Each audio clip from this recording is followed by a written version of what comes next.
The arbitrage strategy for trade contractors. What is it and how can you use it to grow your business? That's what we're talking about in this video. With most of the other strategies we talk about, we're talking about ways to grow the business in terms of its sales or growing its team. But there's another more important side to growing a business, and that is how to grow shareholder value. Now, I've talked in a few of my other videos about Richard Branson and Virgin, but to demonstrate my point with this strategy, I want to share a story about Virgin. So back in 1992, he sold Virgin Records for 500 million. But since selling that business, it's been reported as saying up until that point, the Virgin Group was always on the verge of bankruptcy. He only became wealthy when he sold that business. Now, I'm not talking about you selling your business, but I am talking about how to increase the value of your shares. Because if you're going to grow your business, then each strategy that you use should be measured on its success according to how much value it added to the business. This is the key metric that you should use to measure its success. So how do you grow share value? To answer this, we have to look at two areas. The normal way of valuing your shares is based on a multiple. In most businesses, that will be a multiple of profit. But in some businesses like software or property investment, it can be a multiple of revenue. Now, the bigger the business is, the bigger the multiple is too. And this goes up in bands. So without thinking about the actual multiple for your type of business, let's say the business has less than 1 million in revenue.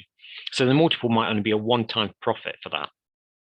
In other words, if your business has 100,000 in profit, then the value would be 100,000. The next band will be between 1 million and 2 million revenue, and the multiple might be 2 times profit for that band. The third band would be between 2 and 5 million, and that might have a 3 times multiple. Next, between 5 million and 10 million revenue, this band would have a 4 times multiple, and so on as the business gets bigger. Now, the other factor with the value of shares is about how easy it is to sell them. The easier it is to sell a share in a business, the more valuable it is because you can remove any risk from owning it. So to increase the ease of selling the shares, you have to have a market of buyers, and it has to be easy to buy and sell those shares. If you think of a small business, it's very difficult to sell your shares, and sometimes you might not want to sell all of your shares. You might only want to sell 10% just to give you some extra cash. But that is really hard to do in your average small business because there just isn't a marketplace there to do that. So looking at this from the opposite end of the scale, let's take a publicly traded company on the London Stock Exchange. Well, those shares might be valued at a 30 or a 40 times multiple compared with a small business on a 3 times multiple. And apart from scale, it's also about how easy the shares are to buy and sell. And if I buy shares in a public company like BT or Vodafone this morning, I can sell them again 10 minutes later if I need to. Whereas if I buy shares in a small local business, there's a strong chance I'll never get my money back because I'll need to find a buyer. So if you know these two variables and what influences the value of your shares, how can you use this information to get what you want? Well, let's say you've got your business and your friend also has a similar business, the same size, same revenue, same rough profit levels. Well, if you put these together, that would mean you've jumped into the next band multiple. You might have jumped from the 3 times multiple into the 4 or 5 times multiple without actually doing anything. Both businesses are exactly the same. All that you've done is packaged them up in this as this larger entity. And rather than valuing the businesses individually, it's now this larger entity that's being valued. Likewise, let's say you've got 5 or 6 companies of similar size and put all of these into this package structure.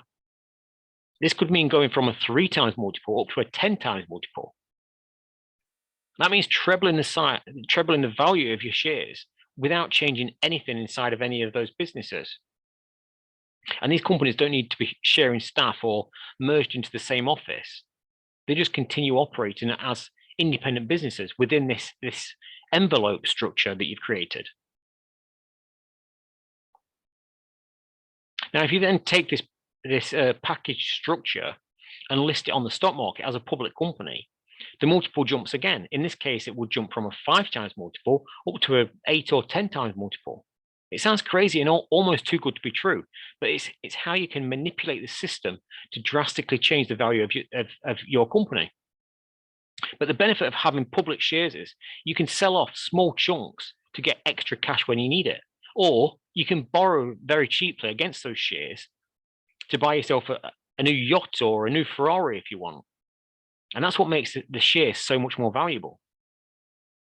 I'm not saying this would be best for your situation, but what I am trying to show you is that these are the variables to increase the value of your own shares. So by making you aware, you can use these strategies yourself to help you get what you want.